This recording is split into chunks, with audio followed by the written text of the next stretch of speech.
শুনুন মুসলমান, আমি 2020 সালের এক আলোচনায় বলেছিলাম ইসলাম প্রতিষ্ঠিত করো, ইসলাম প্রতিষ্ঠিত করো, এই আওয়াজ রয়েছে ঘরে ঘরে। কিন্তু তার বাস্তবায়িত করার, সেই ইসলামকে প্রতিষ্ঠিত করার, বাস্তবায়িত করার মূল পরিকল্পনা এবং তা প্রতিষ্ঠিত করার প্রচেষ্টার ছিল অভাব। সম্মানিত উপস্থিতি, শুনে রাখুন, ইসলাম, যে ইসলাম আমরা দেখছি, যে ইসলাম আমাদের নিকট রয়েছে, বর্তমান ইসলাম, এই ইসলাম আর 1400 বছরের পূর্বের মুহাম্মদ সাল্লাল্লাহু আলাইহি সাল্লামের নিকট আগত ইসলামের মধ্যে রয়েছে রাত আর দিনের পার্থক্য। বর্তমানে যে ইসলামকে আমরা পেয়েছি, এই ইসলামের উপস্থিতিতে দেখে রাখুন এই ইসলাম কতটি দুর্বল রয়েছে। এই ইসলামের উপস্থিতিতে আজকে বিচার আদালতে ইসলাম দিয়ে বিচার আদালত করা হচ্ছে না। এই ইসলাম দিয়ে, শুনে রাখুন মুসলমান, সেই 1400 বছর পূর্বের ইসলাম, যে ইসলাম রাসূলুল্লাহ সাল্লাল্লাহু আলাইহি সাল্লামের নিকট এসেছিলেন, সেই ইসলাম আর বর্তমানের ইসলামের মধ্যে রয়েছে রাত আর দিন পার্থক্য। সম্মানিত উপস্থিতি, সেই ইসলাম, যে ইসলাম রাসূলুল্লাহ সাল্লাল্লাহু আলাইহি সাল্লামের নিকট এসেছিল 1400 বছর পূর্বে, সেই ইসলাম খলিফায়ে রাশিদিনের মাধ্যম দিয়ে, তাবির মাধ্যম দিয়ে, তাবির মাধ্যম দিয়ে ইমাম মুস্তাহিদদের নিকট চলে এসেছিলেন। সেই ইসলাম আস্তে আস্তে সে দুর্বল হয়ে গেছে। সেই প্রকৃত ইসলাম আজকে ঘরে ঘরে ডাক দিয়ে বলছে, ও মুসলমানেরা, শুনে রাখো, তোমাদের নিকট যে ইসলাম রয়েছে সেটা প্রকৃত ইসলাম নয়। তোমাদের ইসলাম কি পারছে আদালতে সঠিক বিচার করতে? তোমাদের ইসলাম কি পারছে চোরের হাত কেটে দিতে? তোমাদের ইসলাম কি পারছে জেনাকারীকে রজম করতে? তোমাদের ইসলাম কি পারছে যে অবিবাহিত জেনাকারী আছে তাকে নিজ এলাকা থেকে বহিষ্কার করতে? তোমাদের ইসলাম কি পারছে ইনসাফ করতে? তোমাদের ইসলাম কি পারছে ওজনের সঠিক দিতে? তোমাদের ইসলাম কি পারছে নিজ ভাইদের মধ্যে ভ্রাতৃত্বতা বজায় রাখতে? তোমাদের ভাই কি পারছে দলাদলি থেকে মুসলমানদেরকে বিরত রাখতে? সুতরাং আজকে আমি ইসলাম তোমাদের ঘরে ঘরে এসে ডাকছি, অথচ তোমরা সেই দুর্বল ইসলাম নিয়ে পড়ে আসো। শোনো মুসলমান, আবার সেই 1400 বছর পূর্বের ইসলামকে যদি আনতে চাও, আবার সেই খলিফায়ে রাশিদিনের ইসলামকে যদি আনতে চাও, আবার যদি সেই তাবির ইসলামকে তোমরা আনতে চাও, আবার যদি সেই ইমাম মুস্তাহিদগণের ইসলামকে তোমরা আনতে চাও, আবার প্রয়োজন একটা খালিদ বিন ওয়ালিদ, আবার প্রয়োজন একটা হযরত আবু বকর রাদিয়াল্লাহু আনহু, আবার প্রয়োজন হচ্ছে হযরত উসমান রাদিয়াল্লাহু আনহু, আবার প্রয়োজন হযরত আলী রাদিয়াল্লাহু আনহুকে। শোনায় রাখো মুসলমান, আবার প্রয়োজন আছে হযরত দুজানা রাদিয়াল্লাহু আনহুকে, আবার প্রয়োজন আছে হযরত বিলাল রাদিয়াল্লাহু আনহুকে, আবার প্রয়োজন আছে আম্মা জান হযরত খাদিজা রাদিয়াল্লাহু আনহুকে। শোনায় রাখো মুসলমান, তোমাদের মাঝে যে ইসলাম রয়েছে সেই ইসলাম প্রকৃত ইসলাম হতে পারে না। যে ইসলাম মূর্তি পূজাকে বন্ধ করতে পারে না, যে ইসলাম থাকা অবস্থায় ঘরে ঘরে মুড়ে মুড়ে মূর্তি স্থাপিত হচ্ছে, সেই ইসলাম কি করে প্রকৃত ইসলাম হতে পারে? যে ইসলাম শুধু মসজিদের মধ্যেই গর্জন দিয়ে চুপ থেকে যাচ্ছে, যে ইসলাম রাষ্ট্রের দিকে তাকিয়ে দেখছে না, যে ইসলাম জমিনকে আল্লাহ তাআলার জন্য উর্বর করছে না, যে ইসলাম আল্লাহর জমিন, আল্লাহর বিধানকে প্রতিষ্ঠিত করতে পারছে না, সেই ইসলাম নিয়ে তোমরা কেন ঘুমিয়ে থাকলে? সেই ইসলামকে নিয়ে কেন তোমরা বুকে ধারণ করে থাকলে?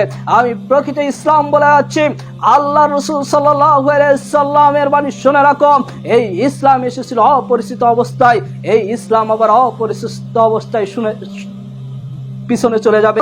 জেনে রাখো, যারা তোমরা অল্প কজন গোরাবাল লোকেরা ইসলামকে গ্রহণ করবে, তারাই ভাগ্যবান, তারাই গোরাবান, তারাই সৌভাগ্যবান। সুতরাং আবার তোমাদেরকে আহ্বান করছি, তোমরা হযরত আলীর মতন জাগ্রত হও, হযরত উমরের মতো জাগ্রত হও, হযরত খালিদ বিন ওয়ালিদের মতন জাগ্রত হও, তোমরা হযরত দুজানা রাদিয়াল্লাহু আনহুর মতন জাগ্রত হও।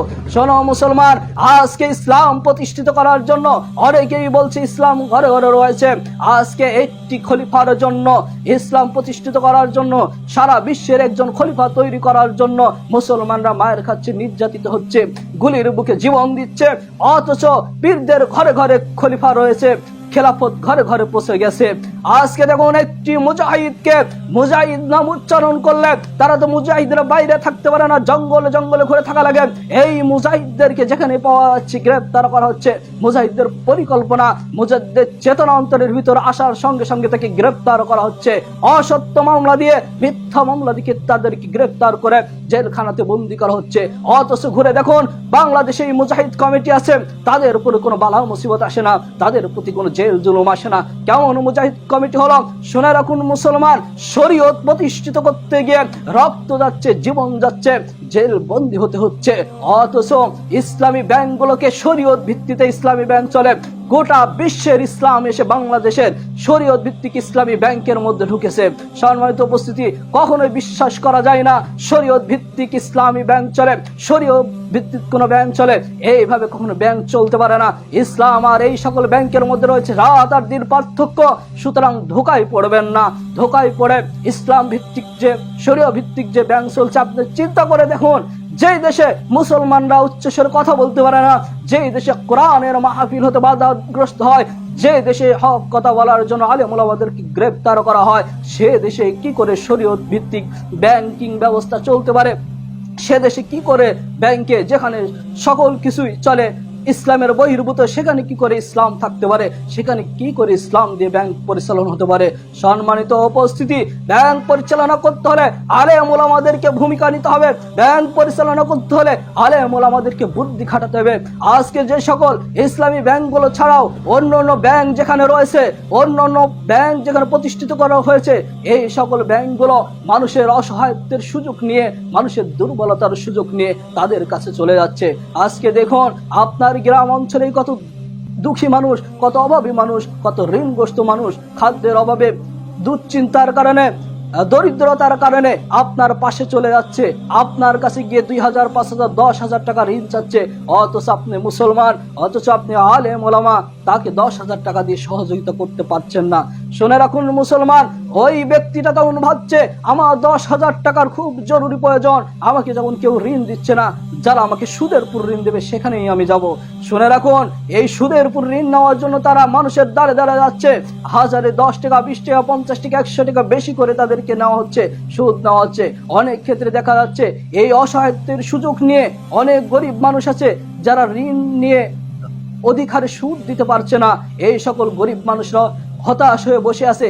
সেই সময় বন্ধুরূপী শয়তান অন্য অন্য ব্যাংক বলুন, আশা বলুন, গ্রামীণ বলুন, ব্র্যাক বলুন, এই সকল ব্যাংকগুলো তাদের কাছে এসে বন্ধু সেজে বলছে, ও বন্ধু শুনে রাখো, আজকে তোমার বিপদের পাশে কেউ নেই, আমরাই তোমাদের বিপদের পাশে আছি, আমরাই তোমার বিপদের সময় রয়েছি, সুতরাং আমাদের কাছ থেকে টাকা নাও।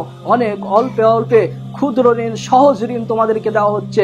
শুনে রাখুন মুসলমান, যেই বন্ধুদেরকে তোমার বিপদের সময় দেখে নিলেন, এই বন্ধুগুলোর উদাহরণ হচ্ছে এমন কোন ব্যক্তি সমুদ্রের মধ্যে মাঝখানে পড়ে হাবুডুবু খাচ্ছে, আর মানুষ যখন তোলার মতন কেউ থাকছে না, তখন এই দরদি বন্ধু ওই সমুদ্রের মাঝখানে গিয়ে ওই ডুবন্ত ব্যক্তির হাত পা বেঁধে, গলায় কলস বেঁধে দিয়ে নদীর মধ্যে চুবিয়ে দিয়ে আসছে।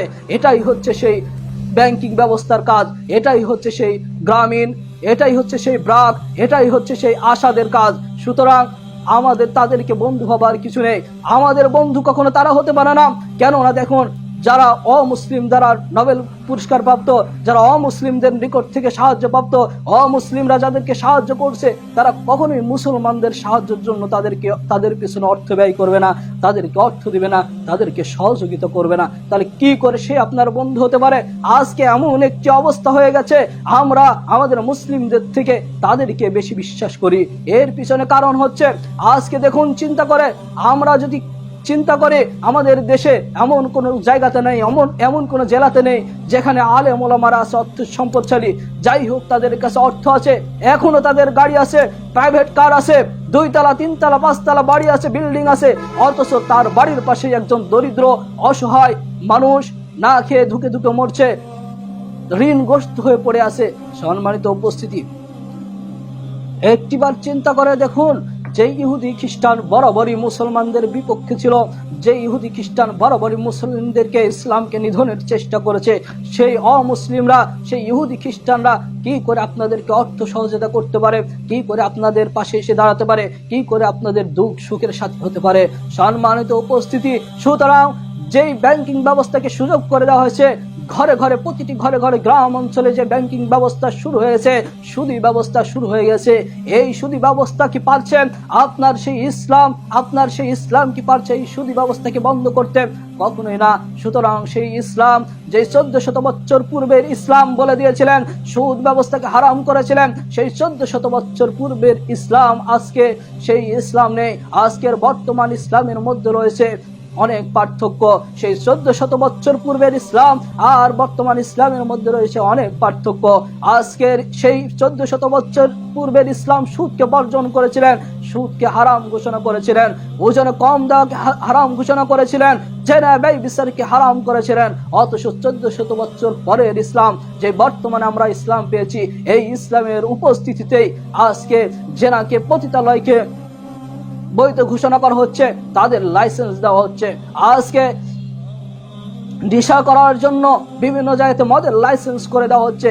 আজকে সুদ ব্যবস্থা, সুদের ব্যবসা করার জন্য তাদেরকে লাইসেন্স করে দেওয়া হচ্ছে। শুনে রাখুন মুসলমানেরা, যে 1450 বছর পূর্বের ইসলাম যে অর্থনৈতিক খাতে যে ভূমিকা রেখেছিল, সামাজিক ক্ষেত্রে যে ভূমিকা রেখেছিল, রাষ্ট্রীয় খাতে যে ভূমিকা রেখেছিল, আজকের বর্তমান ইসলাম ততটাই পিছ পড়ে গেছে। না তার অর্থনৈতিক ভূমিকা রয়েছে, না তার সামাজিক অবস্থাতে ভূমিকা রয়েছে, না তার রাষ্ট্রীয় অবস্থাতে ভূমিকা রয়েছে। সুতরাং আমাদেরকে বুঝতে হবে কোন ইসলাম সঠিক, কোন ইসলাম শক্তিশালী। সুতরাং সেই ইসলামকে আবার ফিরিয়ে আনতে হবে।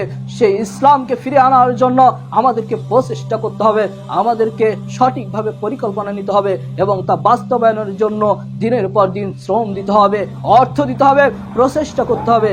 আল্লাহ তাআলা আমাদেরকে কবুল করুন। আল্লাহুম্মা আমিন।